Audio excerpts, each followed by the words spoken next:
Hello दोस्तों, आपका स्वागत है हमारे चैनल क्रैकिंग एग्जाम में। आज का टॉपिक है भारतीय कला एवं कलागत तत्व, जिसमें हम कला के विषय में जानकारी प्राप्त करेंगे।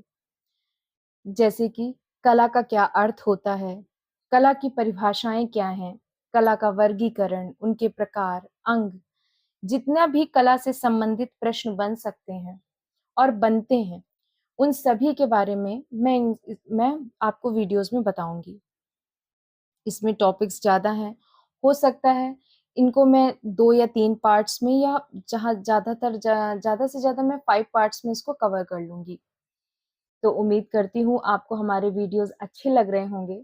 अगर आपको हमारे वीडियोज़ अच्छे लगते हैं तो प्लीज़ मेरे चैनल को ज़रूर सब्सक्राइब कीजिए और चैनल को शेयर भी कीजिए, लाइक भी कीजिए। आपके जो दोस्त तैयारी कर रहे हैं, उनको भी मेरा चैनल ज़रूर शेयर कीजिए। चलिए शुरू करते हैं। कला के विषय में हम क्या जानते हैं? कला क्या है? कला बचपन में जो हम लोगों ने पढ़ा, शायद ड्राइंग करना ही हमारे लिए कला है, जो एज़ अ सब्जेक्ट हम पढ़ते थे बचपन में।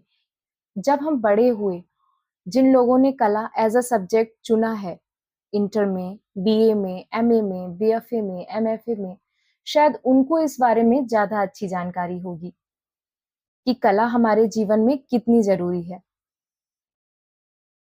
तो जो कला है, किसी कार्य को कुशलता और निपुणता से संपन्न करना ही कला कहलाती है। हम कोई कार्य कर रहे हैं, जैसे आदमी कहता है कि वो बड़ा कलात्मक व्यक्ति है, बड़ी ही अच्छी ड्राइंग करता है या बड़ी ही अच्छी मूर्तियां बनाता है या बड़ी अच्छी ही कढ़ाई करता है, वो भी कलात्मक कार्य है। ऐसा नहीं है कि पेज पे ड्रॉ कर देना ही कला होती है। कला किसी भी कार्य को जब हम बहुत ही निपुणता से करते हैं, कुशलता से करते हैं, वही कला कहलाती है। जैसे कि आप एग्जाम्पल जान सकते हैं, मूर्ति बनाना भी एक कला है, चित्र बनाना, भवन या मंदिर बनाना, जिनके लिए आर्किटेक्ट चुने जाते हैं, वो भी कलात्मक चीजों से ही जुड़े होते हैं।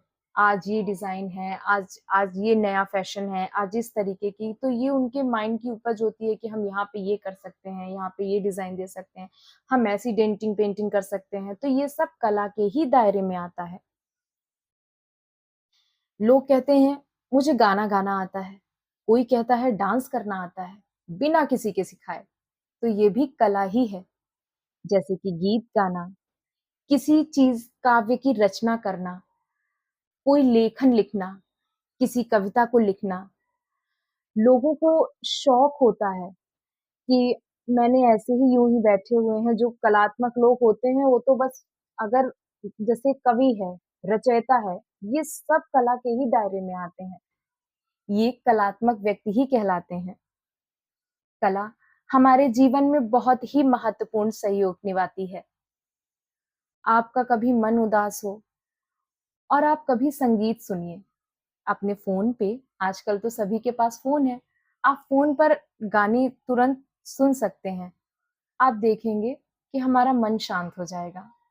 अगर मन दुखी है तो लोग दुखी गाने लगा लेते हैं, तो हमारा झुकाव और उधर हो जाता है।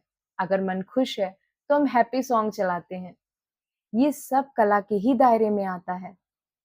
किसी गाने की रचना करना, किसी सिंगर का गाना गाना, कोई कहानी लिखना, कोई रचयिता लिखना, कोई रचयिता की लिखी हुई रचना लिखना, ये सब कला के ही दायरे में आता है। कला जो है, काव्य, नाटक, चित्र, मूर्ति आदि सब कुछ कला में है। उसमें अर्थ, रस, भाव का रूप सुंदर होना चाहिए। देखिए, ऐसा नहीं है कि हम गाना गा रहे हैं और बेसुरा गा रहे हैं, तो हम उसको कलात्मक व्यक्ति की संज्ञा देंगे। नहीं, हम गाना गा रहे हैं, तो उसका अर्थ भी अच्छा होना चाहिए, उसमें रस भी होना चाहिए, उसमें भाव भी होना चाहिए और उसका रूप भी सुंदर होना चाहिए। तो हम उसको कला की श्रेणी में रखेंगे कि वो व्यक्ति, उसमें इस चीज की कला है, उसमें गाने की कला है, उसमें बजाने की कला है, उसमें लिखने की कला है। ये सब कला के ही अंतर्गत आता है। चलिए अब बैक टू टॉपिक आते हैं, जिसपे हम जानते हैं, जिससे संबंधित हमारे प्रश्न बन सकते हैं। आए तो हम इसी उद्देश्य से हैं। तो कला जो है सर्वप्रथम इसका प्रयोग जो है ऋग्वेद में हुआ था। ये हमको लिखने को देखने को मिल जाता है कि कला शब्द का प्रयोग सबसे पहले ऋग्वेद में हुआ था। इसकी जानकारी आपको होनी चाहिए कि ये प्रश्न बन सकता है कि कला का प्रयोग सबसे पहले कहाँ हुआ था। तो कला का प्रयोग सबसे पहले ऋग्वेद में हुआ था। वैसे तो कला जो है संस्कृत का शब्द है। जो कला है वो संस्कृत का शब्द है। इसकी जो उत्पत्ति है वो कल धातु से हुई है और कल का मतलब होता है प्रेरित करना किसी चीज के लिए। वैसे तो कुछ जो विद्वान हैं इसकी उत्पत्ति जो है वो कट धातु से भी मानते हैं, जिसका अर्थ प्रसन्न करना है। हम इसको इस शब्द में भी देख सकते हैं कि प्रसन्न करना। कला एक सही में एक ऐसी चीज है जो लोग ड्राइंग कर लेते हैं या जो लोग गा बजा लेते हैं या जो लोग कढ़ाई बुनाई सिलाई कर लेते हैं, वो सब कलात्मक लोग ही तो हैं।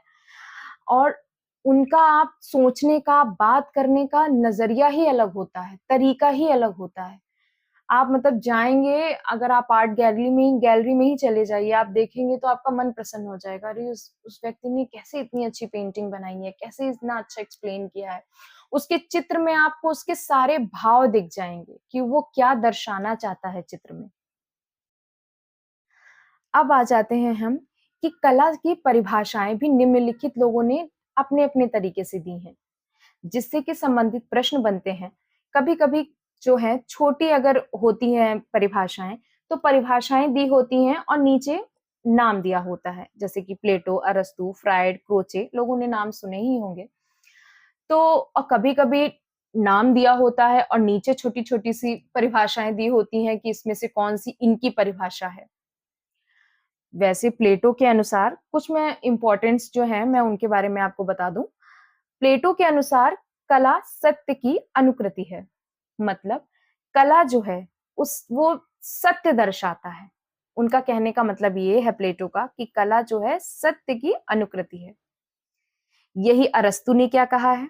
अरस्तु ने कहा है कला प्रकृति का अनुकरण करती है। मतलब जो कलात्मक व्यक्ति होता है वो प्रकृति का अनुकरण करता है। लोग प्रकृति के हिसाब से अपनी कला को वो का एक मोड़ देते हैं। तो अरस्तु के ये विचार थे। फिर आ जाते हैं फ्राइड के अनुसार, ले लेते हैं हम लोग। कला दमित वासनाओं का उभरा हुआ रूप है।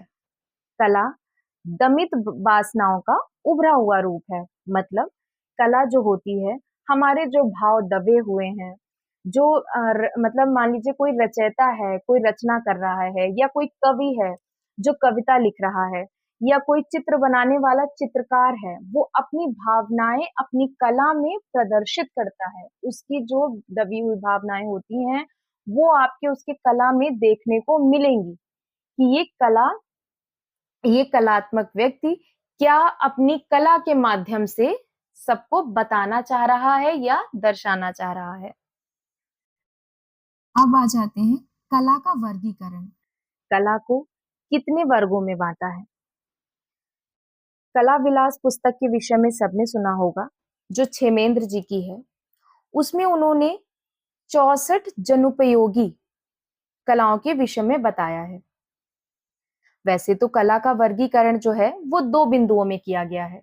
सभी जानते हैं कला को 2 भागों में वर्गीकरण, मतलब भाग उनके 2 किए गए हैं। पहला हो गया उपयोगी कला और दूसरा हो गया ललित कला। चलिए दोस्तों, इस टॉपिक को इस भाग को मैं यहीं पे खत्म करती हूँ।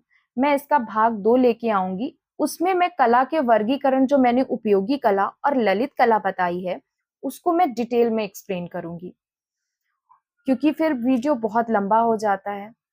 और उम्मीद करती हूँ आपको हमारे बनाए हुए वीडियोस अच्छे लग रहे होंगे। अगर मेरे वीडियोस आपको अच्छे लग रहे हैं तो प्लीज मेरे चैनल को सब्सक्राइब कीजिए, वीडियो को लाइक एंड शेयर कीजिए अपने दोस्तों के साथ, और बेल आइकन को भी जरूर प्रेस कर दीजिए, जिससे कि मेरे आने वाले नोटिफिकेशंस और वीडियो आपको मिलते रहें। धन्यवाद।